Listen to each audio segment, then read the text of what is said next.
What's a podcast? I like your show. How did I get here? Welcome to the Shipe Sports Show.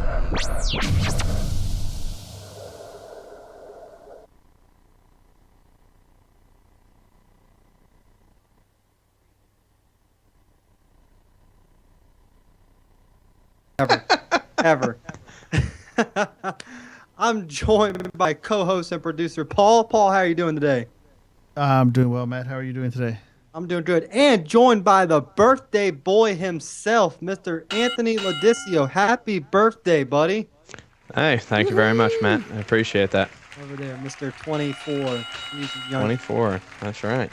As you all can see, Chris is not with us this evening. I believe he is in the chat room. If I'm corrected, he is sick. He's coughing his lungs out, and he didn't want everyone hearing coughing every 2 seconds that he talked. So, Well, I'm sure he's happy that you just shared why he's too sick to be here tonight. So what? It's not like he can fight back at me on this right now. But Chris is, he'll hopefully feels better. And also, I want to say a special happy birthday to my little cousin and Paul's son, Luke. Happy birthday, Luke. Happy birthday, Luke. Yeah, it was his birthday yesterday. Little late birthday. You can tell Luke we gave him a little shout out today. I will. So, as always, we have another jam-packed episode. We're going to start with our famous fantasy focus segment where we break down our startums and situms. One start, one situm for the week. Then we're getting some NFL Week 9. The Redskins had a week off, so I'm going to get my team, Tennessee Titan news. Talk a little bit about them this week.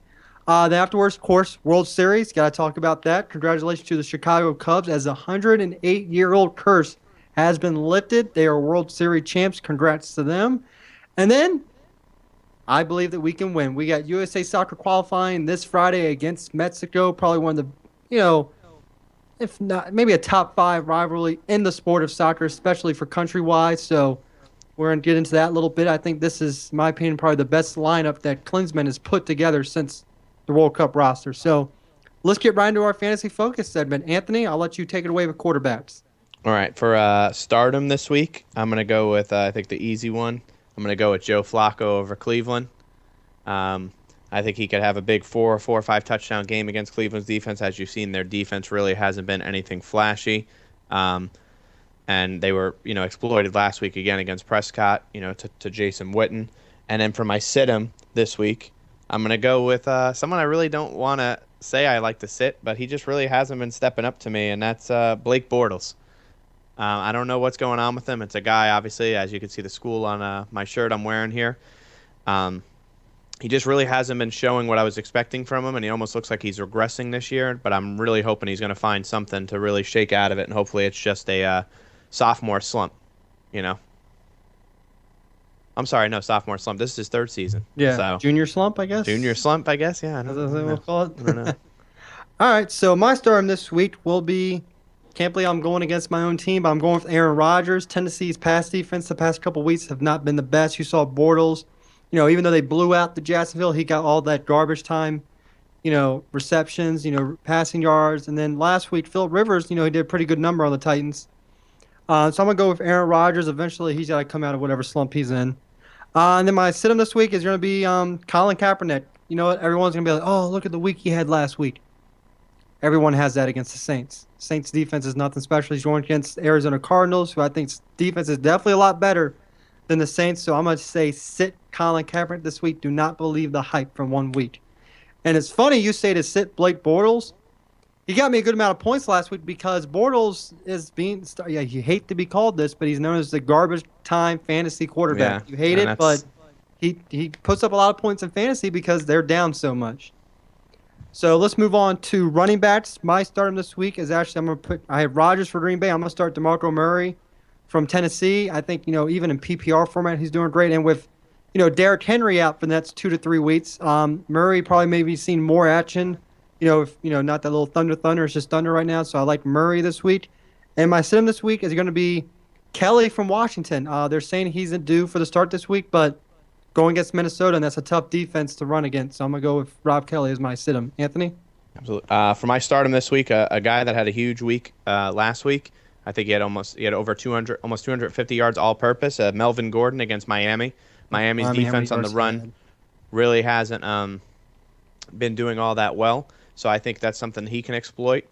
And then for my sit-em, I know it's generic, but any Buccaneer running back, because they're still not sure who's going to play. They're saying that Jaquiz Rogers is a long shot. Doug Martin doesn't look like he's ready to come back yet. So it could be Mike James, a guy that, really was out of a job, 5 days ago until he got signed back because of all the injuries to the Bucs. So I don't really like any Buccaneers running back with any high upside this week unless you're in desperate need of a waiver wire pickup. All right. And then my stardom this week I already did running back. Let's go to wide receiver. Anthony, you can start receivers. My receiver this week, I'm going to go with a guy that on Green Bay, the same reasons you said, the Tennessee pass defense has not been as good, but Devontae Adams, he's been getting more and more, looks and grabs every week, so I think he's due for another game that's big this week. And in my sit-em, I'm going to play Kelvin Benjamin against Kansas City's defense. I don't really like the matchup there. Kansas City's defense has been playing really well. That AFC West is looking like it's going to be a heck of a run down the stretch. But I'm going to bench Benjamin in this one. All right. My stardom this week is going to be Mike Evans. Last week put up good numbers. They're playing Chicago this week. Chicago doesn't have the best defense, especially cornerback wise. So I really like Mike Evans this week. And my sit-em this week, Des Bryant. He hasn't really been a factor all year. They're playing against Pittsburgh. With Ezekiel Elliott there, you don't really have to pass the ball that much, especially with the way Jason Witten played last week. You got Beasley doing pretty good. I really think this is a down year for Des Bryant. And you know what? I can't stand watching the guy because early in the game last week, you're winning, you're 7-1, and he's still crying on the sidelines. Like he is the Nets' Terrell Owens in this league. And he has all the talent in the world. He just can't control. I guess Cowboy fan says, oh, he's emotional. He's just a whiner. He's a big, great crybaby. He's Terrell Owens all over again. Who, Ezekiel? No, Des No. Bryant. No, Ezekiel Elliott's a stud. Yeah, I That said guy's Ezekiel awesome. again tonight. Ezekiel. Oh, did you? Sorry. Oh, no. All right. We'll move on to tight ends before Paul keeps making more fun of me. Starting for tight ends, even though they're playing Seattle, I'm still going to go with Gronk. He's putting in numbers week in and week out. Doesn't matter who's covering him. I think it's going to be, he's going to have to face against the Legion of Boom, but I still think he'll put up great numbers against them. Sit him this week, Kobe Fleener. He's on my sit him this week because they're playing against Denver. We all know about Denver's defense. Last week took a little struggle against a really high power Oakland, but I don't like Fleener this week. My stardom at tight end, I got Jordan Reed. Ebron looked really good last week against the Minnesota defense, a defense that I thought was going to be one of the best in the league. I think Jordan Reed is going to be a huge thing, like you said, with the running backs not being too sure what's going to go on there, and Kelly, not really being ready, I don't think, to be in the top role. So I think Reed is going to be the starter there. And then for my sit-em, I'm going to go on the opposite side of the ball with New England and Seattle. I'm going to sit Jimmy Graham. I know he had a huge game this past week with the 2 touchdowns and those one-handed catches he was making for touchdowns, but I think New England will find a way to keep Jimmy Graham at bay and not be a huge factor in them losing the game. All right, so that's our fantasy focus segment of the week. If you have any fantasy questions throughout the week, you can message myself, Anthony, or Chris, or you can message us directly on Facebook. The email, shifesportstalk@gmail.com. On Twitter, @shifesportstalk. And you can see mine, Anthony's Twitter, right below the screen. Unfortunately, Chris doesn't have a Twitter, probably will never get one. But you can tweet me, Anthony, or the show, and we will get back to you with those fantasy questions as quickly as we can. But we will get to them. So now we're going to move on to the NFL. Just had a really exciting, I think week 9 was pretty fun in the NFL. But first, I'm going to talk a little bit about the Titans. Always talk about the Redskins, local team. I'll talk about my team for a second. Came out losers, 43-35, unacceptable. I feel like if you score 35 points in this league, Who's your team, Matt? the Titans. Use it for Anthony's team, the damn Giant. My team won. There's no reason to talk about them. Plus, we're talking about Titans. Anyway, if you put up 35 points in this league, you should win. Problem is, Mariota, once again, he's having a great year, but every time there's a turnover, touchdown for the defense. This is the 5th one. They gave up 2 this past Sunday. It's the 5th defensive touchdown they have allowed this year. But one little fun fact that I shared with Anthony this week that I did not know about, since he came into the league, Mariota in the red zone, 28 touchdowns, 0 interceptions. That is great for a second-year quarterback, especially being the lead. I think he missed a couple games last year as well. So really, less than 2 years, almost a year and a half, and he has 28 touchdowns in red zone. I think Anthony can agree. That's some pretty good numbers he's putting up there. Very impressive, man. So, of course, we have Derrick Henry, who'll be out 2-3 weeks. So DeMarco Murray's really going to put the shoulder load on. Rashard Matthews, I think he scored a touchdown in each of the past four out of the last 5 weeks. Great to see him come along, good. I mean, he was great, and Dolphins just couldn't stay healthy. He's having a healthy year and showing off what he can do. Delaney Walker, as always. But the offensive line for Tennessee really has been the really strong point. A lot of people are saying, Tyler Levine. Why am I saying Taylor that? Lewin. Thank you. I don't know why I'm saying because Levine used to play with Adam Levine. He's becoming one of the best left tackles. Who was it that used to play? Adam Maroon 5? The front man of Maroon 5? Yeah, I don't know. That's up today. Leave me alone. But they're saying he's becoming one of the best left tackles in the league. Coughlin's doing really well for himself as well. So Tennessee's really developing something there. Yeah. They're 4-5, 2 games back of the Houston Texans. So I think, really, this may have not have been Tennessee's year, but I really believe they're 1 or 2 years off from making a really good run at the playoffs, especially division winners. What do you think about this, Anthony? Yeah, you have a really good – that's the thing you have to look at. You have a really good core. You have cornerstone pieces in the top positions that you need with Mariota. Taylor Lewin is – is Lewin's the left tackle, right? Yes, right. Yeah, so you have him. Conklin's on the right side. So, left tackle, your blind side is a huge cornerstone piece. Receiver, again, it's one of those things where they don't really have a guy that is the number one clear-cut guy because they wanted Sharp to do that, but he's really not showing it. But you got Matthews, you got Kendall Wright, you got him, guys that can piece it together and give you that, big playability. Running back, obviously, DeMarco Murray's a stud, and you have Derrick Henry right behind him ready to go, so I think you're shored up there. And then defensive side, there's probably stuff you could take a look at. But you got a couple of pieces there, too, that you're doing well. And like you said, I just think that overall in a couple years in that division, too, that isn't really being, run by anybody, one team, easily anymore because a lot of people, projected the Texans with Osweiler and Lamar Miller to come over to really take over. But they're showing, that not to be true at all. So, it's something that you have to pay attention to. I do want you to see that Stacia just commented that she loves A. Levine. So she loves the offensive lineman of the Titans as well. It was an Andy Levine. It was to the Levitre. Falcons. Levitre. Andy? That was his last name? God, I'm messing up tonight. Jeez. Yeah.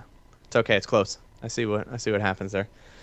But yeah, and like he just said right there, Chris, 100% correct. The defense is what really cost you guys that game to allow Gordon 250 all-purpose yards. And also 2 turnovers turned to 2 touchdowns, don't help. That interception that Mariota threw, man, that one I was like, ugh, it was so ill-advised, that fumble. one that he threw at the end. Yeah, it was a rough, you got to think it's a team effort, but the defense has got to learn to hold him in check. 3 times this year where turnovers and the touchdowns cost us a game. Cost us against Minnesota, who didn't do anything against us all. They started off 5-0. Minnesota, they easily should have been 4-1 because I think Tennessee easily had that game. Yeah, they haven't won And then since. the Colts game. Yeah, they haven't won 5. Yeah, they've lost 3 in a row, right? Yep. I think defense wins championships, man. I think, like I said, I think that the Titans' biggest issue right now is the defense. Their offense, I really think is, I think they got a great offense. I think they could have. I think they have a top 10 offense. And I think they could be even better. If the thing is the defense needs to make more plays because the offense is going to get tired spending too much time on the field if they keep letting the score get run up. Well, it's also showing that all the Redskins fans, they gave a lot of Rackbo crap. They were so happy when he walked. He's been healthy the first 2 years for us, and he's made a direct impact. And the Redskins, they saw that, 1 or 2 years when he was healthy. He just couldn't stay healthy in Washington, but it shows another player that left Washington, I hate to say, that's doing well for himself in another team. You saw Lorenzo Alexander, he got cut. He's leading the league in stats up in Buffalo. And I don't think he was even supposed to start there this year. So, Arakpo's really changed. It was great to get him back. Great to get Derek Morgan back. The thing for Tennessee on defense now is secondary. They need secondary help. You're smirking at something. What Chris wrote. What? You want to read it? You want me to read it for you? Oh, Jesus. He's letting the Vikings. It's about the Vikings. He's saying the Vikings about to have another loss. That's right, because they're coming to Washington. Yeah. And we played Green Bay this week, so it's gonna be hard again for Tennessee against Green Bay. But Green Bay especially just Green Bay's coming off that loss, so you got to exploit them. You got to look at what the Colts did. So. Okay, breaking news. Got the college football playoffs. They just came in for this week. Number 1 again, Alabama. Number 2, Clemson. Number 3, Michigan. Number 4, the team that deserves to be there, Washington. Thank you. All right, finally. Thank you, committee, for putting a team that's undefeated and killing everyone week in and week out. Number 4. Rounding out the top 5, Ohio State.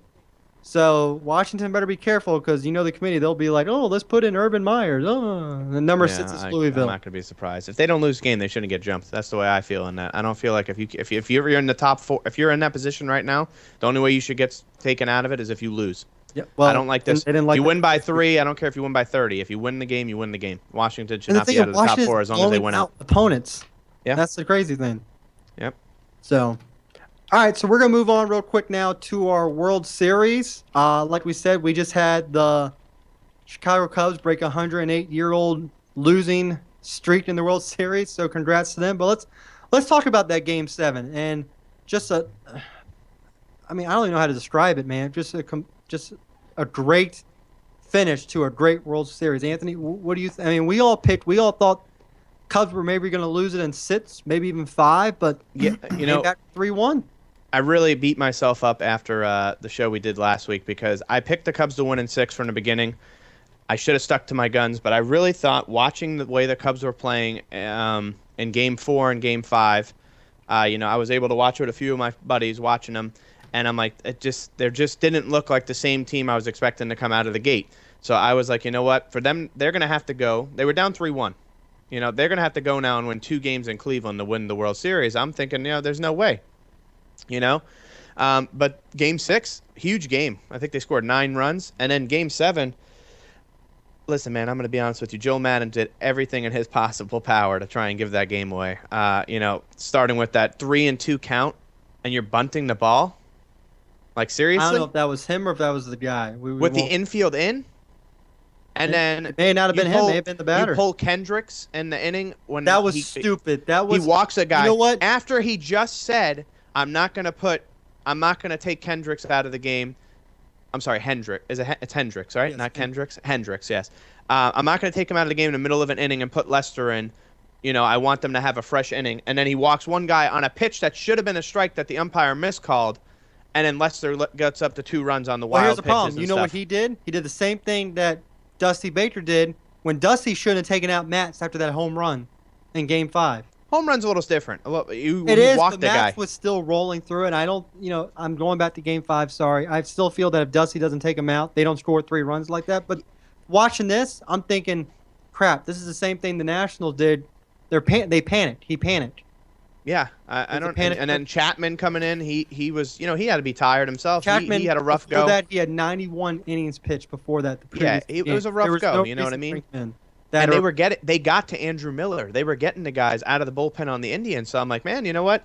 But I can't be more happy for the Chicago Cubs fans and the organization as a whole. 108 years. That was a game of a lifetime, man. That Game 7 was one of the best games I've ever watched in any sport. That home run, when Davis hit that home run, you're like, oh, to me, when Davis hit the home run, when he tied it, I was like, it's done. And then the rain delay, I was like, geez, man, I just can't. When he hit that home run, I thought there was no way they were going to win that game, Chicago. I was like, all the momentum. And it's like, when the rain came, Jason Hayward, of all people, who's been playing like crap, had a team meeting, and I don't know what he said, rallied but them it got together. them going.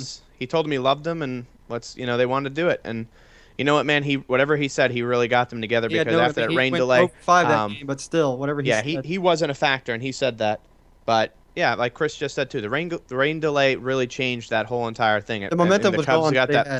The Cubs were like, let's refocus. We could still win this game. Let's take it. And you know what? I'm very happy. Again, like I said, they won 2 games on the road. They proved all 3 of us wrong, I want to say, because all 3 of us didn't really see them being able to do that.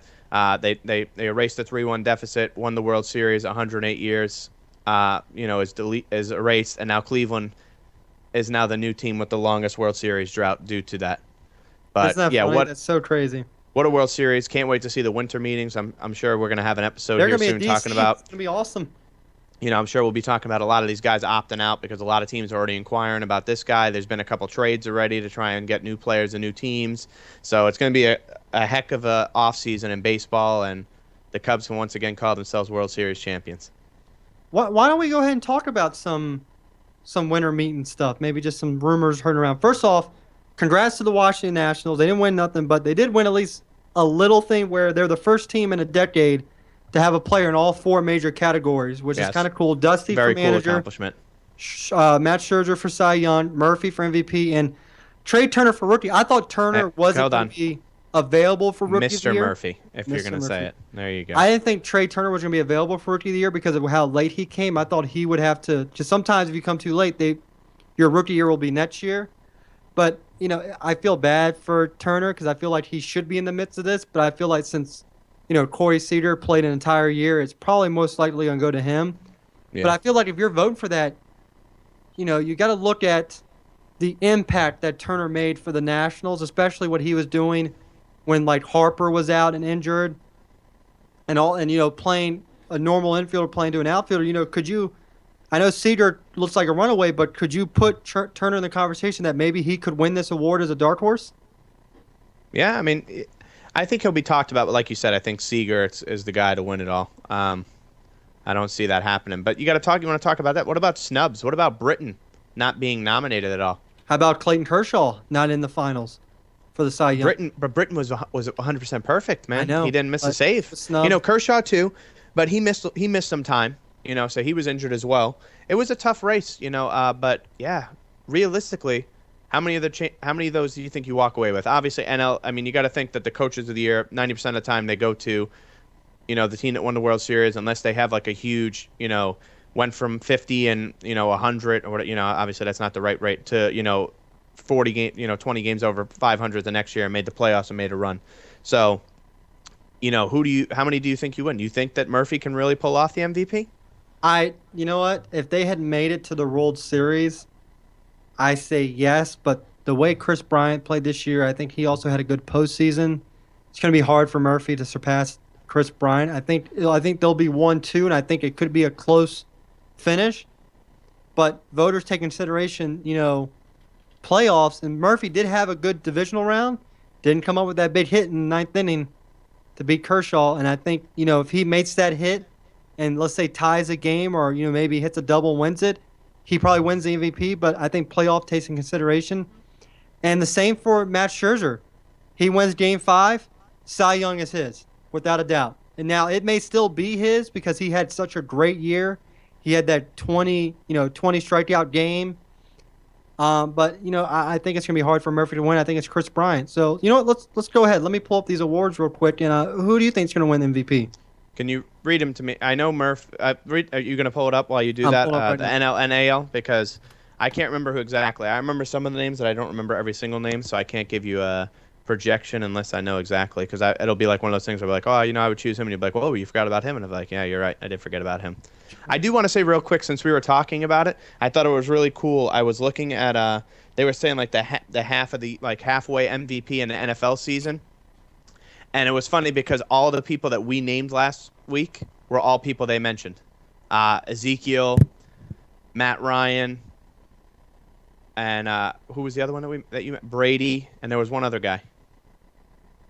I can't remember who we named. We named 4 people, and I know Chris would remember right now. See Josh's comments on the. Yeah, and Josh, that's what I'm saying. I thought he almost threw that game away. I really do on Madden in Game 7, but who else is nominated for the AL Coach of the Year? I don't know the exact names on the list right now. NL. I'm sorry. This is NL. irritating me because I'm Besides trying to Dusty find Baker, it, 'cause I and wouldn't they're choose not Dusty showing over everybody. Madden. This is really irritating. Who else? I'm gonna try and I'm pull sorry, it up. everyone. Here we go. Hold on. It's coming up now. Okay, you got it? This is really irritating me that I can't find this. I'm sorry, everyone listening out there. Real quick, while I'm trying to find this, Anthony, why don't you talk about some Mets news real quick? Okay, so coming out of the Mets offseason, obviously the World Series extending that long with the rain delays, I was like, oh, this is great. You know what? Guess what? Yoenis Cespedes is still technically a member of the team until the World Series is over. Maybe they'll be able to convince him. Obviously, Cespedes opted out of his final 2 years at $47.5 million, so he will now be a free agent.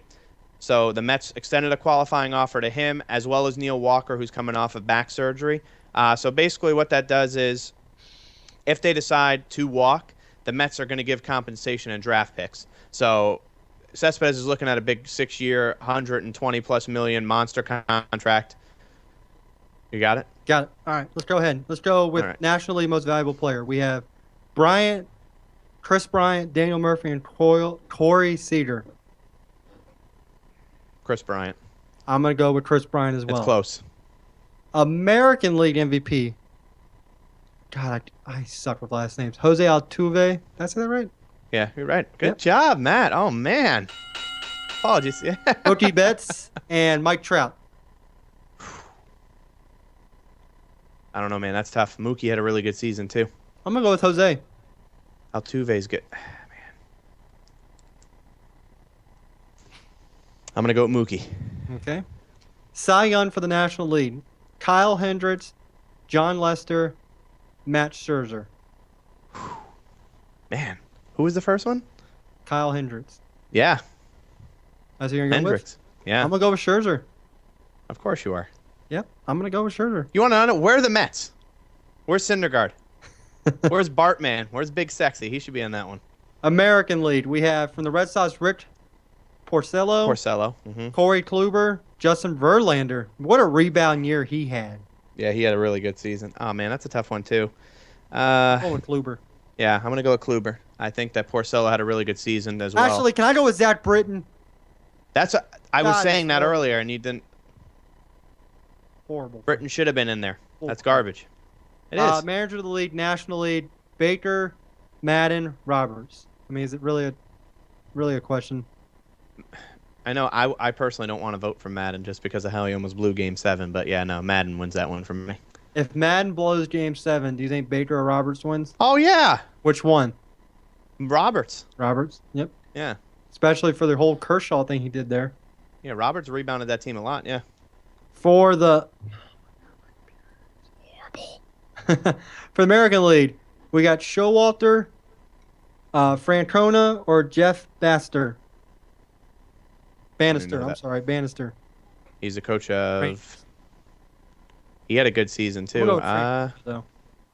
Yeah, I think Francona wins it. He did a great job there in Cleveland. I will say though, with Francona, Showalter, another guy that cost himself winning any kind of trophy because of the call he made to not put Britton in that game against the Blue Jays. And then you put Jabal Jimenez, who gives up runs left and right. Like Maldo Jimenez hasn't been good since he's on the Rockies. Let's just call it how it is. National League Rookie of the Year. You have Corey Seager, Trey Turner, I can't even say this dude's name. The rookie pitcher from the Dodgers, Kenta. God. As Machida? Yeah. Kenta Machida? Mahida. Okay. Mahida, whatever. Yeah. No, it's Corey Seager for me. I know. Going with the home. Go ahead, just say it. I go ahead, with Trey Turner just stick- because of what he did. Of course you do. He's a national. Every time there's a national, you have to. Did I pick him. say Murphy? Did I say Baker? No. Yeah, watch. Murphy's gonna be the only one that wins too, because you want to know why? Because he's an ex-Met and he's born to be a champion. The only reason I'm going with Turner is because when he came in the league, he won back-to-back NL Rookie of the Months, August and September, and he really jump-started that team. Especially when this guy made a single, he turned into a double. That's the only reason why. Is because when Harper's out, he stepped up, and he even had a good playoff run. So that's why I'm gonna go with him. So American League, I'm gonna be honest. These American League rookies really didn't hear much about them for me. But Gary Sanchez from the Yankees, Oh yeah, that guy was Tyler- awesome. Quinn from the Indians, and Michael Fulmer from the Tigers. Ooh, Michael Fulmer had a really good season pitching. I'm gonna go with the pitcher in this one. I'm gonna I think Sanchez.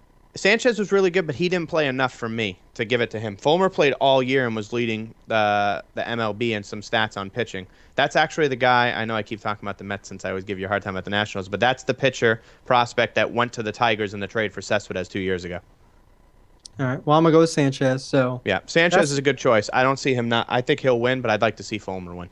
okay. Well, that's our predictions for the awards. I think all the categories are gonna have really good races. I think they're all gonna be close voting. I don't think anyone's gonna run away with anything. Yeah. So that's it for that. And then also for the Nationals, they gave the qualifying offer to Gio Gonzalez. Do you see mean- him staying? Huh? Do you see him staying? Well, he is now because they did his option, so he is going to be here for one more year. He doesn't have a player option; it's a team option. I'm 50-50 on it. I like it if he plays like he did at the beginning of the season, but if he plays like he did towards the end, I don't. He just has to be more consistent. If he's a consistent pitcher, he's one of the best in the league. We saw that the first year he was in Washington. He was a 20-game winner. He just needs to be more consistent. That's all. That's fair. All right. So let's move on to one of the final subjects of the night, which is going to be USA Soccer. Big matchup on Friday. You know, even if you're not a soccer fan, everyone knows about if you live in the USA Mexico. What this means for this country. We always want to beat Mexico. I'm sure Anthony can agree with that as well. Yeah. It's just whenever these guys play, it's crazy. It's a huge rivalry game. It is. You know? Now, this is, I think, the best. I'm trying to pull up the lineup now, but I have the slowest thing in the world. Who are you looking for? The rosters by position? I have the rosters by position. I don't have who their starting lineup will be, but they have 20. What we do know is that Tim Howard will be starting in goalie for USA. Yes. Tim Howard and Michael Bradley, two of the biggest USA soccer players, have the most appearances in the World Cup, are both going to be there. Obviously, for leadership purposes, that's going to be a huge deal. And Tim Howard's looked good as of late. A cool thing I saw here, they actually have, between the 26 players that are on this team, they span over where they play, like when they're not for the world teams, over 7 different countries, which is kind of cool. Yeah, which is great for them because they definitely need something like that. Yeah. But I think one of the big names on the roster, here I got it right now, you got Altidore back playing forward. Which is good, yep. One of the big names that people, really aren't paying attention to, and he's having a great year for Bayern Dortmund over in Germany, is Christian Pulisic. He's made some big goals for Dortmund. I said Bayern, it's just Dortmund for Germany's team, and that's a top 4 team in Germany, and he's a young kid, very young. I think he's still in his team. I think he's still only 17 or I want to say 17 or 18 still, but this kid's made some big goals for Team USA. Yeah, he was born in 98, so this kid's still under 20. Kid just turned 18 years old. It's crazy the amount of talent this kid has. Bobby Wood up front, he's a great young player. Altidore and Wood, they said in their 6 matches that they both started up front have combined for 10 goals. So that's a nice combination to have in the front. DeAndre Yeldon, who was started as a left back, but he's more and more can play defensive midfielder. I mean, he gets up there pretty good. He makes really good passes. He's done good in the EPL. You got Jermaine Jones as always. Fabian Johnson, who last year in the Germany league, had I think double-digit goals when he plays from the left midfield position because he can move up pretty quick. Like I said, Tim Howard's back in goal, and he just had a great postseason game.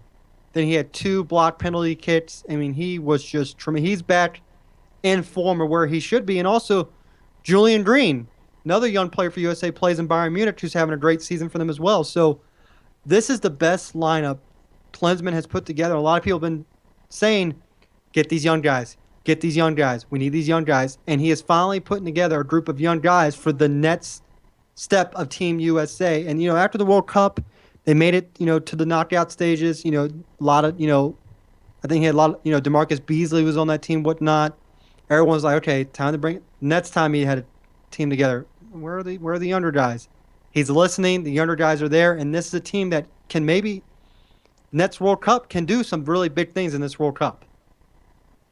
And it's great for the sport here, too. I mean, we're getting more expansion teams, more exposure from around the world. I mean, if you see a lot of these guys going over to Europe, that's great for us. Because usually it was just MLS.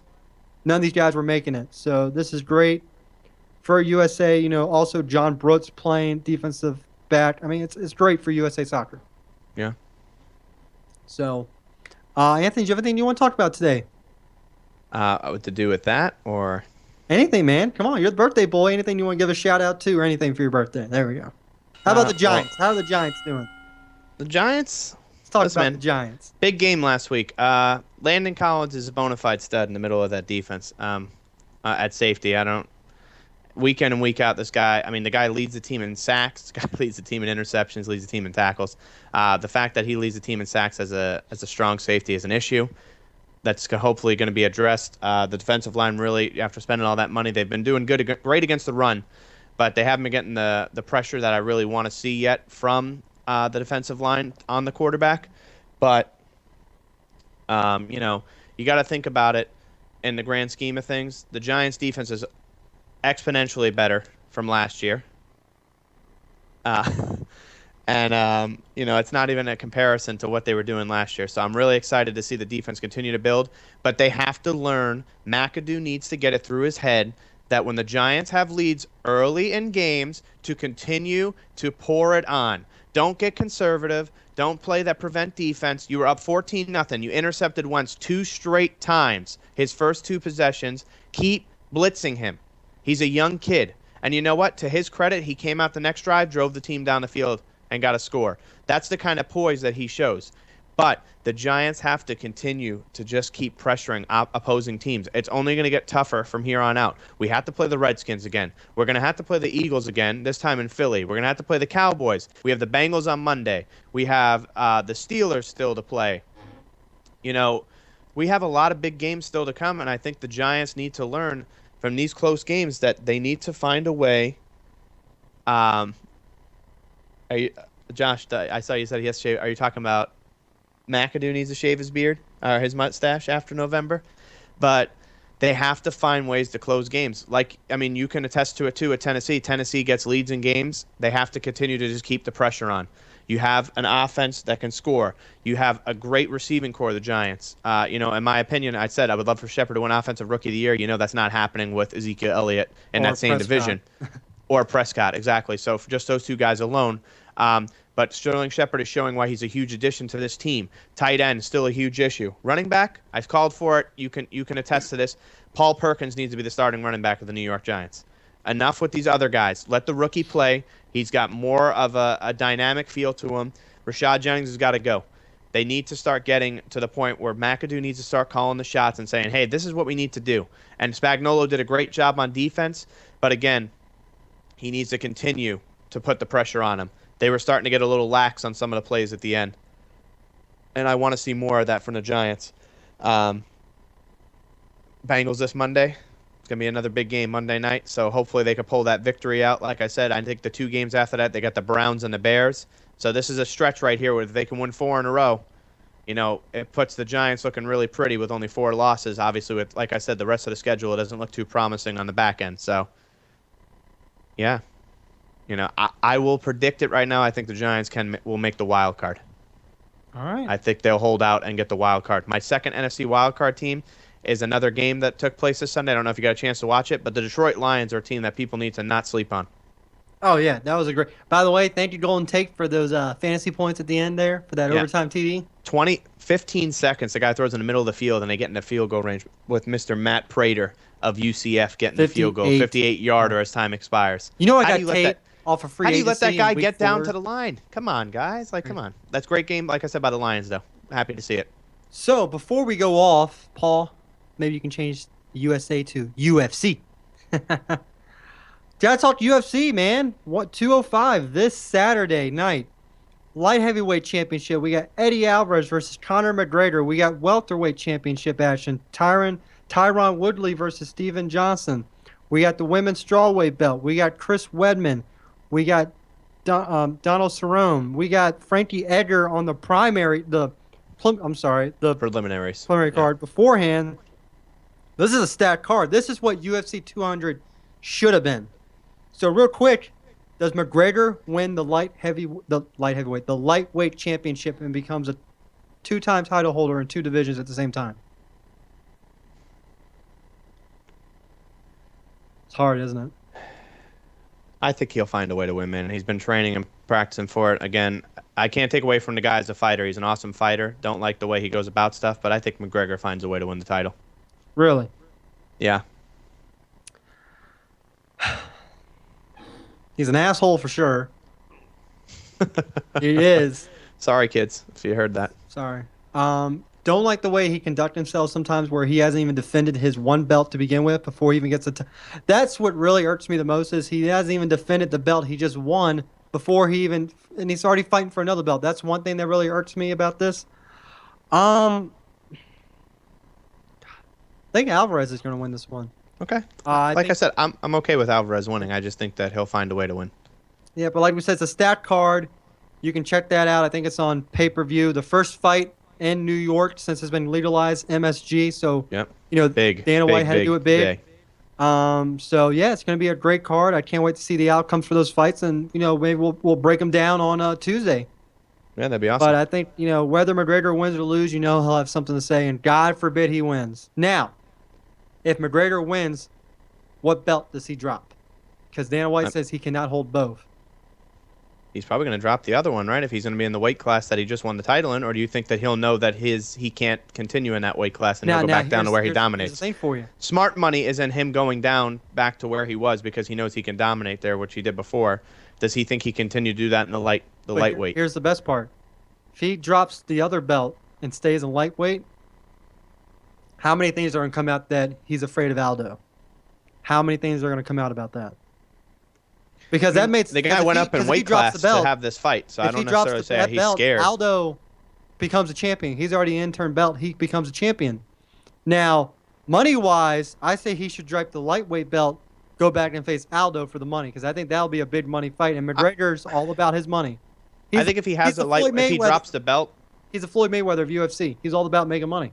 Yeah, well, that's what you should be doing, man. When you're in this business, you're in to make money. You give good fights to the fans, you get money to get you get paid to do it. Yep. If he does keep the lightweight belt, I think that something will be worked out that he'll face Aldo, obviously not for the title, but they'll have some kind of match sometime down the road just so he can silence the critics. Fight where he doesn't defend a belt. It's just it won't be he'll have his. I'm saying down the road. I'm not saying his first fight's going to be like, I'm taking the lightweight title, but you know what? Instead of defending, I'm going to fight Aldo. In a year from now, I could see that happening. They're going to have it happen. People want to see it.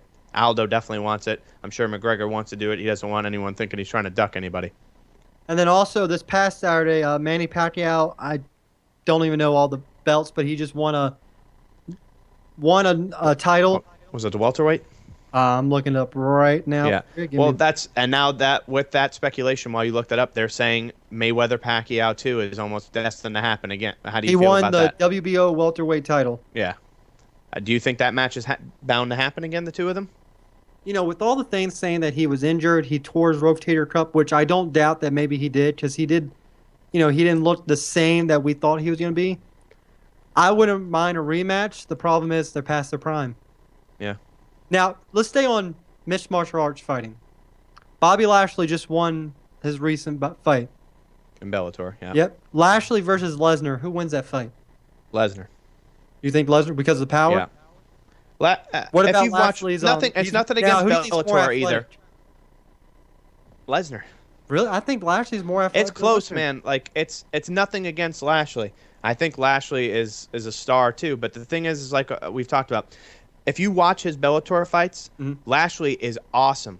When it comes, but his stand-up game, a lot of his thing is he tries to get them to the ground quick. I've never really seen him stay up a whole fight. If you watch, he always goes for a takedown to try and get him down. Shot in UFC with how well he's doing in Bellator? I don't think so. I Because would love of what to see him happened get a with CM chance. Punk and everything. Well, I think no, because this wouldn't be his first UFC fight. I just don't see Lashley making a change because I think Lashley doesn't want that. He wants to still be able to He wants to be in pro wrestling and that. Let's say he does come over. Let's say he does come to UFC. Do you think a Lashley Lesnar fight would be good money for UFC? It'll be huge box office. Huge box office. Yeah. Do you know how many? Think about how many pro wrestling fans watch it just to see one pro wrestling guy fight. If you have two of them, and again, nothing against Lashley, he's been awesome in Bellator. You're putting him against Lesnar, who's dominant in UFC. So I think that there's huge money in that match to be made, and it could be the main event of the card. Whether it happens or not, obviously, is to be seen. Lesnar's and Lashley aren't young guys anymore. They're both in their 30s. I think high 30s. So that's something to be seen. But again, I don't think it would be like, oh, Lesnar wins, with instantly. It's going to be a great fight, but I think that Lesnar's stand-up game is a lot better than Lashley's, and wrestling-wise, I think Lesnar is superior too. So, it would be one of those things where I think it would be a hard-fought match, but I think Lesnar finds a way to edge it out. Okay. All right. And also UFC news, John Jones has officially been suspended for 1 year. It goes back to the suspension started on July 6th, so he cannot fight. And I swear to God, Dana White, if he comes back and you give him a title shot, I'm done with you. There's no way this guy deserves to come back and gets a title shot. I don't care if the fact that he never lost the belt. He's been suspended. He loses the belt. There is no reason this guy should get a title fight. Do you agree with that? No, I couldn't agree more. Now, do you think he will get a title shot? Probably. That sounds kind of funny. It's on our other podcast. I always say that people get suspended, they come back and get title fights. So it's funny to hear you say that right now. Seems like Vince takes the thing out of Dana's role, doesn't he? Probably. Yeah, but no, definitely, I agree with you on that. And also UFC Ronda Rousey. WWE wants her. As soon as she's saying she's got couple fights left. Yeah, a couple fights left, and that's it. So yeah, of course. And they've been Do you trying to think work on stuff she too. makes the jump to WWE? I think eventually she will. She likes wrestling. She's a huge fan, so I think that it's something cool where I don't think she's gonna be a full-time star, but she could do like a occasional appearance here and there, WrestleMania match. I definitely think that's something in the books. All right. I think that's gonna do it for us today. That was a pretty. Well, go ahead. Real quick, I just want to say we talked about some retirements last week. Another retirement this week in the NFL. Antrel Roll, a guy that was integral to the Giants' 2011 run, retired this past week. So. He was a huge addition to the Giants when they signed him that offseason, and he did great in that 2011 run. So thanks for everything you did for the Giants and what you did for the NFL, Antrel. And also, before I give it over to Paul, once again, I got to give some shout-out to the Gatesboro High School Turkey Bowl, which will take place on November 22nd. I'll be captaining one of your teams going up against Coach Adrian Hot Dog McDaniel. So, come. If you live in the Gatesboro area, I think we're going to do a food can drive also for discount tickets. Come out to that November 22nd, Gatesburg High School, 3:30 p.m. It'll be me versus Hot Dog. The winner will take on the Gatesburg community team, which try and get the community involved. So please come out to that, support it. Like I said, we're going to do a food drive, so that'd be really awesome for all you fans out there. Want to come out and watch that for a great cause. Hot Dog, I'm coming for you, buddy. I'm going to beat you. Paul, up and on to you, Paul. Thank you, sir. All right, everybody. Thanks for watching. Thanks for participating in the chat rooms on Facebook. You know the drill. Chris, thank you for joining us. Yeah. Everybody that joined us. Josh, Stacia, Jess, thank you. Everybody, yes. Yep. Thanks again for participating, putting your questions in there, commenting. Be sure to follow, like, and subscribe if you're watching on YouTube. Share it with to all your social media. That'd be fantastic. It'll help the show gain some momentum. You can tweet us at Shipe Sports Talk on Twitter, Facebook /Shipe Sports Talk, of course, and email if you want to send us emails, shipesportstalk@gmail.com. That's it from me. All right, guys. Remember, also join us on Monday for OT3, Anthony's and Mine's wrestling podcast, as we're doing our Survivor Series preview show. The whole show is going to be nothing but Survivor Series. That's going to be the entire show. That's going to be cool. I believe are we having a guest that show, or is he not? We may. We'll talk. We'll keep when up we with get that. officially word with him. So yeah, for now we will. And Paul, I know usually Anthony says this, but any update on Crazy Talk? No, not yet. Okay. So thank you as always for joining us, Chris. We miss you, buddy. All the people in the chat room, everyone who said happy birthday to Anthony. That's awesome. Happy birthday again, Anthony. Thank you very much, everybody. Happy birthday again to my little cousin Luke, Paul's son. And thank you for joining us, everyone. Have a good evening. Enjoy some football this week. Enjoy some college football. And enjoy the bloodbath that's going to happen tonight on CNN. Hopefully you voted. That's all that really counts. All right. Yes. See you, everybody. Have a good night, everybody. Thank you again for the birthday wishes. Stone Cold for president. Make America woo again.